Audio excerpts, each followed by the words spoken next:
Here's exactly why you should date single moms. Like, comment, share the video. Let's get you stacked, Jack, while I teach you how to Mac. Coach Paulie, the muscle architect, paid, lay, keeper, may stay blaze. So let's get into the video. I want to make this short, sweet, get right to the point, direct for you guys. I get to do a bunch of clients tonight, and I'm going to train them, and I can't wait. I got a cortisone today in my shoulder, and I got one last week in my wrist, so I'm feeling really great about that. I love this new outfit shirt I have on. I just want to catch in with you guys. You guys are loving the content. I'm loving that you're loving it. So let's keep growing together. So let me tell you exactly why you should date a single mother, and I'm going to break down the pros and cons of both. So first off, we're going to start with the pros. There's a lot more cons than pros. I've dated many single mothers in my past, dated 4 single moms seriously. So I'm going to talk about the pros and cons of it, because let me just break this down. First off, guys, like, comment, share the video. It helps me grow, and it helps you guys see me more, and I know you want to, and if you don't, I want you to want to. So with that being said, most guys in the red pill space and in general have a hard no on this. And anything that's a hard no and a hard rule, anyone that's like that is not an intellectual person. You can never have a hard no, right? There's so many ways, right, that this could be beneficial, and anyone that is a hard no for anything in life is gonna close themselves out to so many opportunities. Not in this just one scenario with single moms, in many scenarios, right? Before we get into this, I want you to show some of my fitness transformations and some of my dating transformations, some of where I come from to where I am, so I'm not just some Joe Schmo. I went from bodybuilder to the boxer to everything, to even just looks maxing. Show them me in the summer with the 240 body that I just was, just to now where I'm always upping my beard, my looks, my max, and getting down to 217, a 25-pound drop. I've changed so much, as well as hired another mentor. I'm investing myself, as you guys should know. I've spent $100,000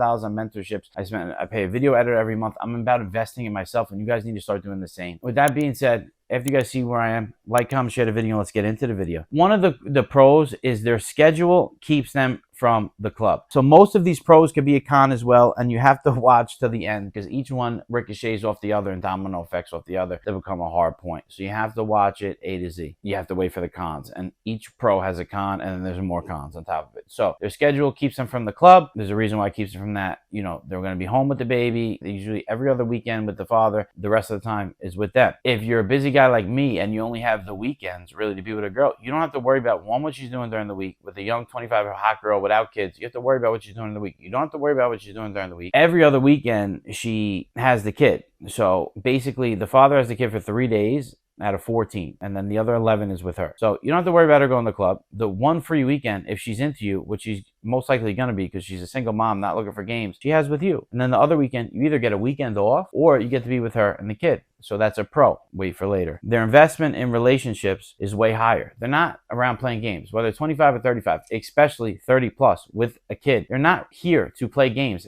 at all. So their investment in you, if they've chosen you, is way higher. They usually fall in love way quicker. They shouldn't be at this time, but a lot of times they're kind of in a rush because they know their clock is ticking. They think it's time, and girls have that biological nature of wanting to be loved and want to have a family and someone to take care of their children, and they lost the father of their children, so they want someone to get in there quick. If you're handsome and attractive and they're into you and you make some money, they're going to want you to step right in that role. And their investment to you, now this can be dangerous, but their investment to you is going to be hard and fast. Their get up and leave game is much lower. A 25, 23, 27-year-old not single mother, if you do one thing to piss her off, she is gone. Disrespect, attitude, if ever speaks to you again. A single mother in general, but a single mother that spent 3 months with you and invested that time that she does not have into you is very unlikely to just get up and go. You have hooks in her. You have hooks in her with the time you put into her. Probably met the kid by now, even at 3 months. Now imagine a year. The baby daddy has hooks in her for life. You have little hooks. He has big hooks, okay? And you don't want the big hooks, but sometimes little hooks are nice, right? I'm not talking about this in misogynistic, manipulating way. I'm talking about this like, if you're serious about her, it's nice to know you have some level of leeway where she's going to take you more seriously, and she's not going to get up and go because you have some hooks in her. You have some investment in her. She has some investment in you. So that get up and go game is a lot weaker. And then you can implement more investment through buying a thing for the kid, doing a thing for the kid, paying for the bill for her and the kid, right? Look what Paulie did for this. Paulie bought this. When she's talking to the kid, she's telling you, Paulie did that for you.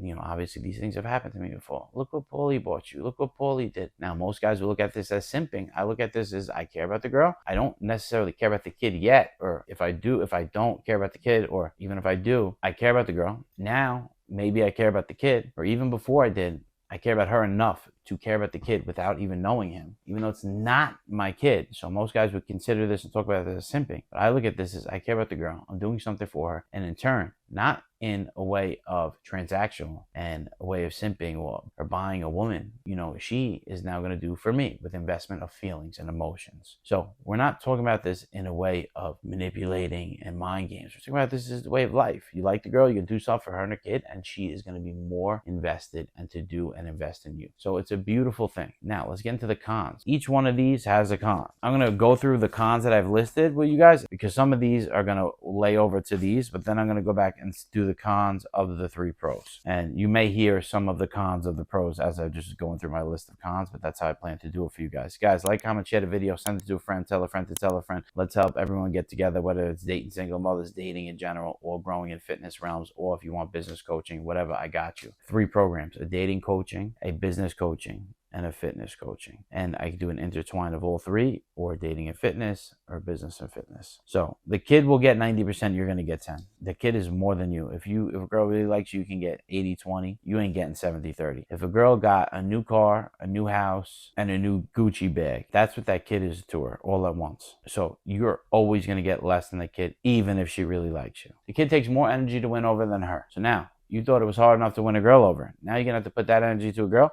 and then the same energy to the kid. And we're talking anything over 3 years old, it gets tougher because the kid is not as much a kid. So I've dated all different. I've been around 10-year-old kids, 3-year-old kids, 2-year-old kids. 7 and up, the kid is not just a baby anymore. And this kid is going to be harder to win over than the mother. And now you have to put the energy into winning over and getting 2 people to like you, not just 1. And I find the hardest situation is a girl with a boy. So a single mother with a little baby boy, 7, 8, 9, 10, is not protective. The little girls are emotional, but they get mad at their moms and shit like that. Sometimes they want to side with you, but the little boys are like attached, as I am to was to my mother. It's like they are with their mothers. So it's a tough scenario. The kid is also going to resent you forever because you're not the father. It's very hard to win them over. They take more energy. And even when you start doing well, the kid always has a little resentful nature towards you. Unless you marry this girl long term. I know some stepdads that end up doing really well and stuff like that, but this is a hard situation to win. Baby daddy will hate you and make your life hard. How are you going to like someone? Baby daddies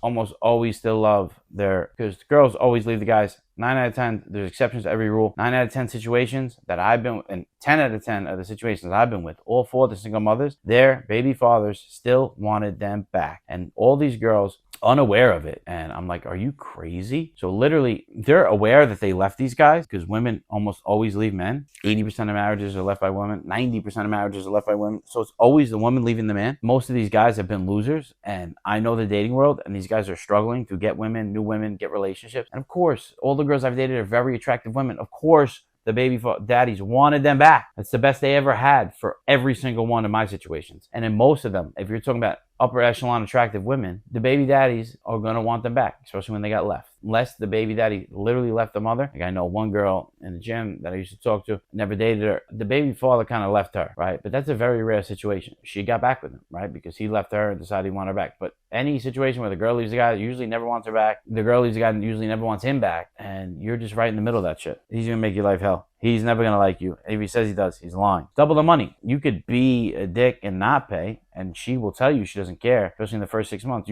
You thought I wanted you to pay for the kid too, but she does. And if you don't, and if you will, you're going to implement, investment in her, and she'll like that. And look what Paulie did. Paulie paid for this. She's on the phone with her friends. Yeah, Paulie did that. Da-da-da. But if you don't, you're in trouble. Maybe not consciously that she's going to say it, but consciously in her head, maybe not to you, she's going to say it. She's very consciously aware of it. And even if she's not consciously, because she's telling herself, he doesn't have to, and to her friends, he doesn't have to. But in her head, yeah, you have to. Subconsciously, she's looking at you like shit. So double the price of everything. Emergency bail. The kid is gonna be the emergency bail. So especially in the beginning, the first month, first few dates, the kid might need her out of nowhere. You might be the first time you're gonna be intimate and things of that nature. The kid is emergency bail. And then even months into it, after you're together and it's your girl and you're on a date, boom, gotta go for the kid. You have a date all week set up. You're excited. You really like this girl. My ex, I really liked her. I loved her. The only girl I said I love you to in 6 years. Friday night, we'd be all week talking. Today, we got Friday, Daddy gonna surprise you. This is what we're doing.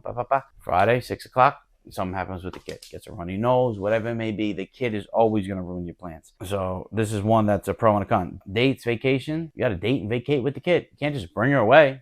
Very rarely the mother will watch the kid or family member or your babysitter, but that costs money too, babysitter for the weekend. So you can never vacate and just get up and run away with your girl, right? She got the kid. So it's a massive, massive con. And to conflict them, their schedule keeps them from going to the club, right? But when you want to go to the club, the kid got to come with you, or you want to go on a vacation. So it keeps them where she's all yours and you got to worry about her. You got her when you need her. But then that's a con, because even though she's not running to the club or anything like that, she can't run to the club or anything like that. So you can't get what you want. So going back to number 2 of the pros, their investment in relationships in you is way higher. Their investment in relationship in you is way higher. So she might get way more serious than you wanted her to. There's a pro and con to everything in life, but especially this. Their get up and go game is way less, right? There's higher investment every time you do something well, but that's also a con, right? Because they won't get up and leave, and maybe you're not into the relationship anymore, and you're giving them signs, but now you're 6 months in, and she wasn't who you thought she was, and now you're 6 months in, you're way more invested, she's way more invested, and that's a good thing, right? But it's also a bad thing if you want to get away, and then it's not like just getting away from a girl without a kid that's heavily invested in you that you didn't want to be. Now you feel worse because she's got a kid, and you're going to make a single mother that's 34 years old restart with a kid, and you don't even want to be mean, but that's just the situation you're in now because you didn't mean for it to be like this, and now she's heavily invested in you. So these are all things to think about. This is why you should and shouldn't date a single mother. The Muscle Architect will teach you to get stacked, Jack. Will I teach you how to Mac? Let's grow. I'm getting off. I get to work. I got tons of clients. I'm going to do my best to eat real quick. So let's grow. The Muscle Architect, baby. Coach Paulie. Let's grow. The link in the description. Go to my Instagram, DM me the word Shrev for fitness coaching, first day for dating coaching, and go follow my ass because I'm the man.